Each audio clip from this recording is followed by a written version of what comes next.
Wonderful. Great presentation. All right, we're going to move on to our third presentation. Make sure I get there. Hold on a second. Whoops.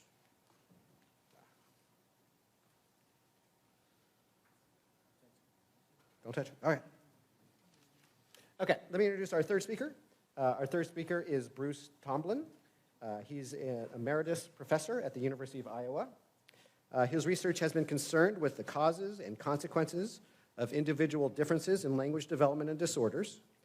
He has served as a principal investigator on several awards from NIH's National Institute on Deafness and Other Communication Disorders, and authored many publications on genetic influences on individual differences in language development and outcomes of children with language impairment, particularly concerning the study of academic, behavioral, and psychological outcomes during childhood. So I'm going to get out of the way, and looks like you're all set to go. Okay. Well, I also would like to thank you for the kind invitation to be here and talk about some of our work. What I'll be talking about today is a relatively large-scale program of research that I've done with Mary Pat Moeller, who's at the Boys Town National Research Hospital in Omaha. This research has been concerned with children who are hard of hearing. These are children who have reduced auditory acuity, but I need to emphasize these are children who are not deaf. So in contrast to rather large literature on children who are deaf, there's been very little research conducted on the outcomes of children who are hard of hearing. The small amount of literature that we have on that is mixed, and in fact, I'd say about half of that research was suggesting that in fact these children were really not at much risk for any substantial problems in life as a function of their hearing loss, so that it was rather benign.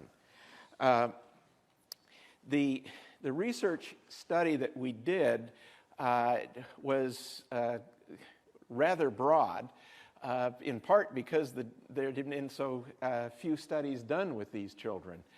The basic structure of the study was one, therefore, to look at a variety of outcomes in this population.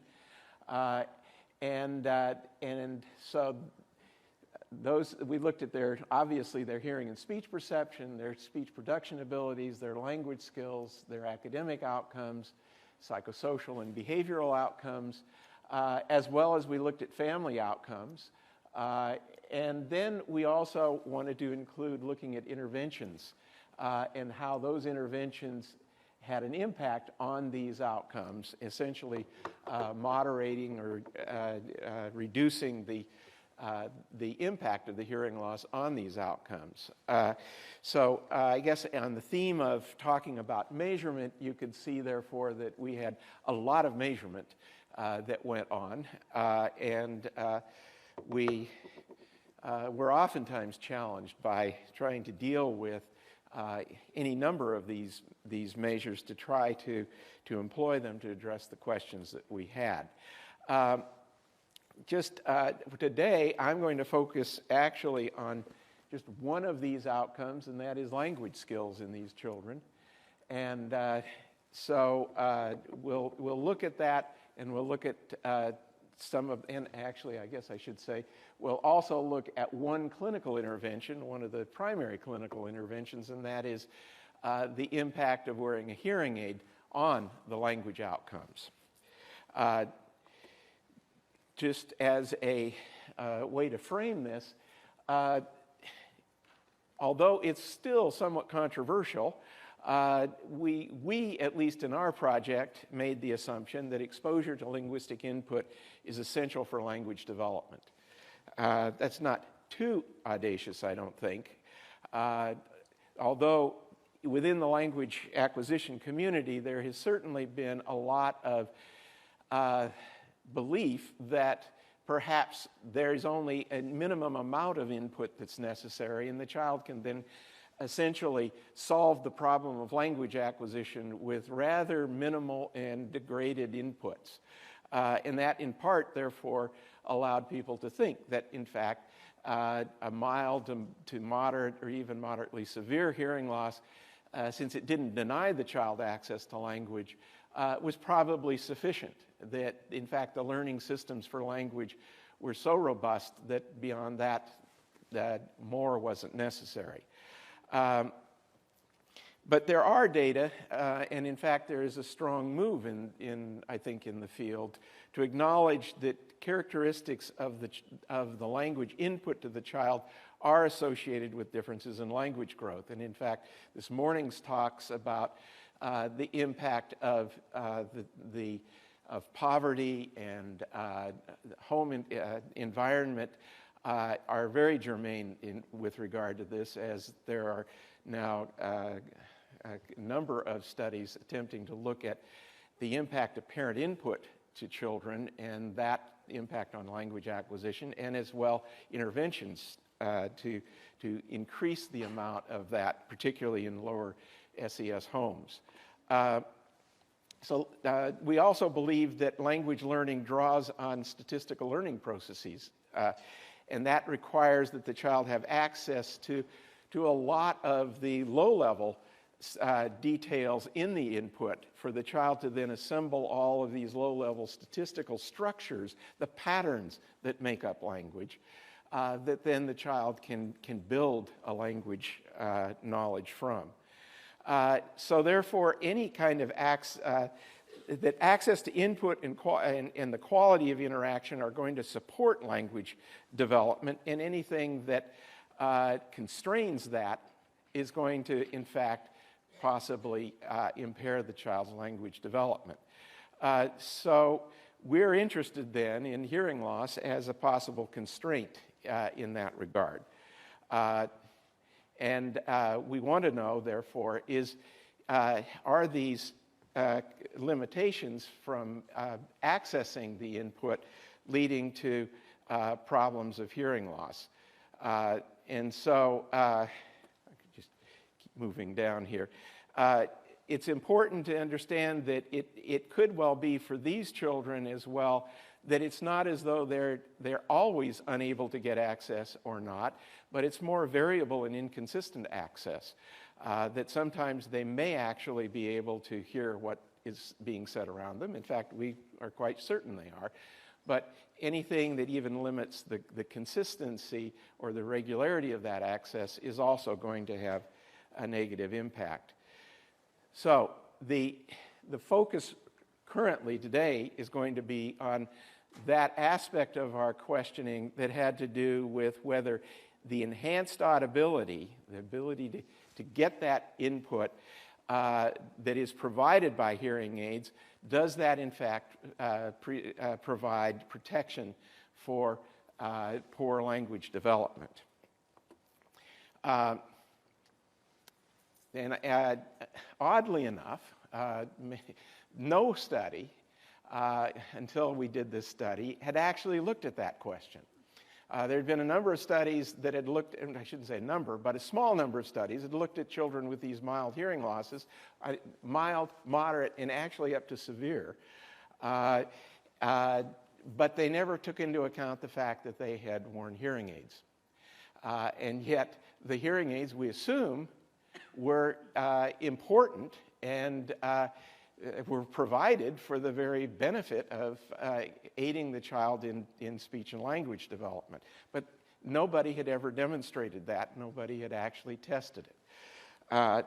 So that's what we were addressing here. The study that we conducted was one that used a design, and I guess we're talking about methods and measurement. In this case, we used an accelerated longitudinal design because with NIH funding, the way it is, you have 5 years to do your study, and yet we were asking questions about academic development out here at 6, 7 years of age, and we were also interested in early childhood, even infancy and toddlerhood. and so we could not do that all in 5 years, and particularly since it would take about a year or so to gear up and even get the first data point. So the solution was to use this accelerated longitudinal design where we recruited children at the age, at whatever age they were. We can assume, let's say, a 2-year-old, and we got background information that was historical, and then obtained at least 3 waves of data collection subsequent to that. And we continued to go as long as we could. So some children had 4, and that was, I don't think we had any 5s. So if a child came in at 2, we went up to 5. If a child came in 3, we went up to 6, et cetera. And then with those children, we conducted comprehensive assessments of audiological, hearing aid verification, speech language, cognitive, pre-literacy, phonological processing abilities, which is the ability to deal with sort of the sound composition of words, and as well as speech service provision. One of the things that is particularly important here is that we measured the degree to which the child's hearing aid was providing that child with speech information that was usable to the brain and to the child. And that was done by using a measure that's called the Speech Intelligibility Index. The Speech Intelligibility Index looks at the information that is available in the child's speech auditory skills. What we would want to be able to do, the ideal is that the normal listener has a hearing threshold here, and that allows a person to be able to hear all of the speech information that's in this gray shaded area here. That's considered to be the area where most of the speech information is provided. If you have a hearing loss that drops your thresholds down below this gray area, you're going to have a reduced audibility. So the vowels tend to have a lot of information down here, not so much up in the high frequencies. This is high frequencies to low frequencies. Consonants, on the other hand, have a lot of information up in the high frequencies. The person with this kind of an audiogram would not be able to be hearing the high frequencies of things like S's and ch's and so forth. They might hear the vowels. The purpose of a hearing aid is to take an audiogram that might be down here and not picking up any of these things and raise that person's threshold up into that gray area where they could then hear. And so we can represent the degree to which the child has access to speech information by this SII, that essentially if your thresholds are down here, you would have a 0 SII. If you're up here, you would have an SII of 1. And some Stiles and Bentler had proposed that an SII of around 0.65 was about as low as you would dare go to not have any effects on speech and language. So SII is a measurement technique that allows us to quantify the degree to which the child is getting speech information from the hearing aid. We can also compute an SII for the child even without a hearing aid. And one of the key things that we find is that there's a strong correlation, strong relationship, it's nonlinear, between your hearing status without a hearing aid and the hearing the information that you get with an aided, with a hearing aid. That forced us to have to contend with this, so this is a measurement issue, because we wanted to know what's the effect of the benefit from the hearing aid, regardless of what the child's unaided hearing was like. So we wanted to control for the severity of the hearing loss in general and identify then the benefit that comes from the particular gains provided by the hearing aid. And so we accomplished this by performing a piecewise regression, as you can see here. that identified a joint in this regression, and then residualized scores here and residualized scores here on each side of that joint to come up with a residualized SII, which you can think of as essentially a normalized value representing the amount of benefit that the child's getting from the hearing aid relative to other children with a similar level of unaided hearing.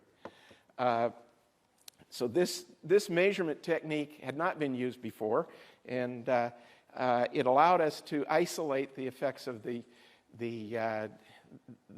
hearing aid. A lot of the variation, individual differences in audibility that these children had, some of it comes from the degree to which they have a hearing loss. We can go back there.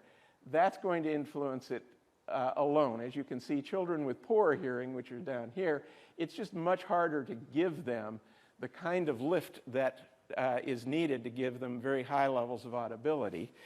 But as well, another factor is the degree to which they were being well fit with their hearing aids.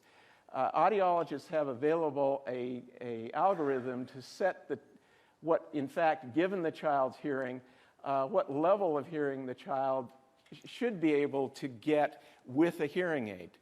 And you can see the gray is the target, and the dark bars represent the actual fit of these children's hearing aids.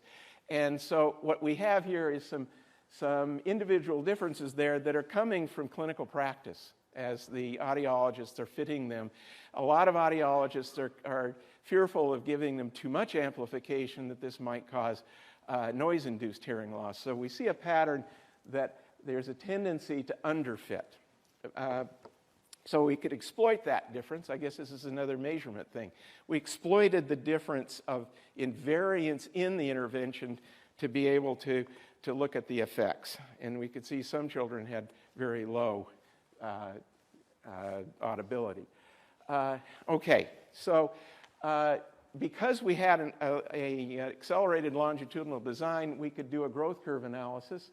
And we did this with mixed modeling.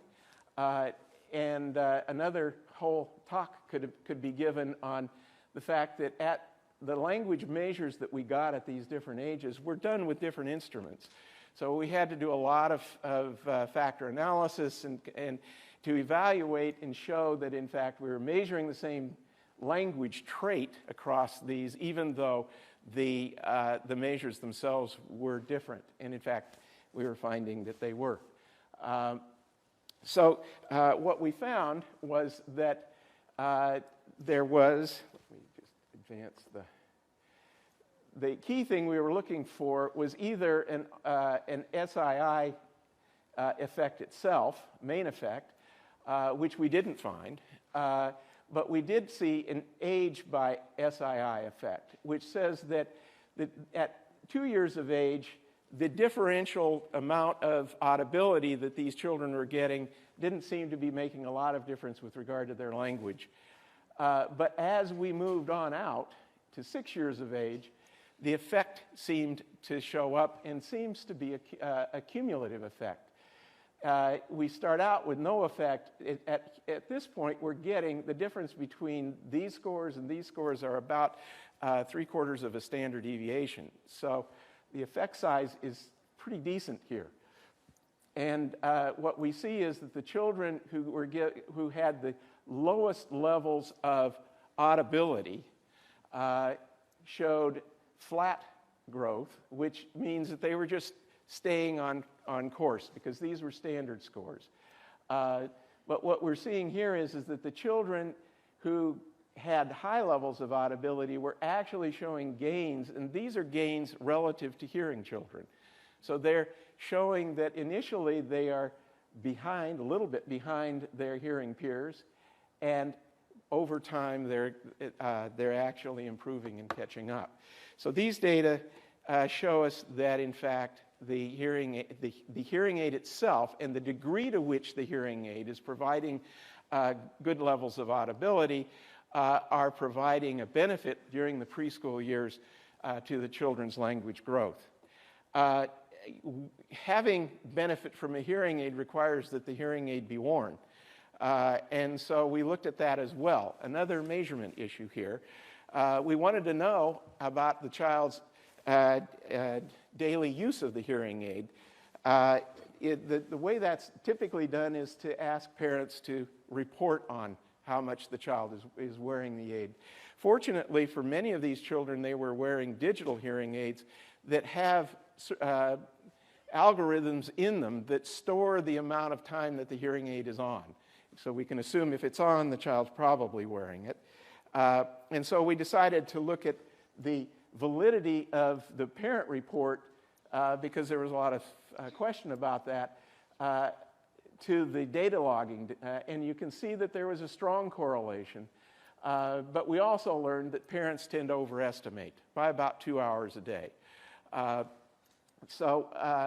This gave us confidence that, in fact, though, the parent report was accurate insofar as at least it told us the parents who were reporting a lot of use, they probably were, relative to the children that were being reported to have lower use. So then again, we looked at a longitudinal look using mixed modeling to see if, in fact, the amount of hearing aid use mattered with regard to their language development. And what we see here is that the children, these are all quartiles, and these are all children who are wearing the hearing aid more than 10 hours a day, and they show, again, improvement in language over time, whereas the group who are getting less than 10 hours, or if we translate that with the data logging, it's less than 8 hours a day, those children are showing no effect there. And so we can see again that the degree to which the child wears the hearing aid, in fact, does matter. It confirms that, in fact, it's another sort of dose indicator that hearing aids, in fact, are providing benefit. We're able to conclude from this that the degree to which the child obtains more speech information is provided by the hearing aid is beneficial, and furthermore, that the greater the daily use, at least the more they use it, if they use it less than 8 hours a day, it's deleterious. Perhaps more than that is probably variance there is not too important. And so I think the point that this makes is that hearing aids, although they are prostheses for hearing, they're also prostheses for speech and language development as well in children. These are all of my colleagues that helped pull this off. So thank you.